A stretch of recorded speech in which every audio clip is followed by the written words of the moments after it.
Food and health پر خوش آمدید۔ آج ہم آپ کو بتائیں گے اچھی صحت کا راز۔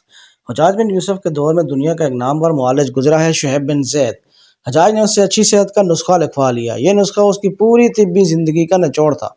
معالج نے حجاج کو بتایا، گوشت صرف جوان جانور کا کھاؤ، خواہ 10 دن کے بھوکے ہی کیوں نہ ہو۔ جب دوپہر کا کھانا کھا لو تو تھوڑی دیر سو جاؤ، اور شام کا کھانا کھا کر تھوڑی دور پیدل چلو، خواہ تمہیں کانٹوں پر چلنا پڑے۔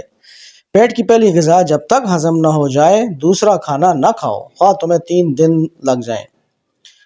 جب تک واش روم یعنی بیت الخلاء نہ جاؤ، سونے کے لیے بستر پر نہ لیٹو، خواہ تمہیں ساری رات کیوں نہ جاگنا پڑے۔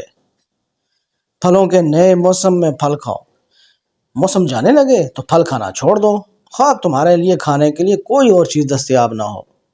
کھانا کھا کر پانی پینے سے بہتر ہے تم زہر پی لو، ورنہ کھانا ہی نہ کھاؤ۔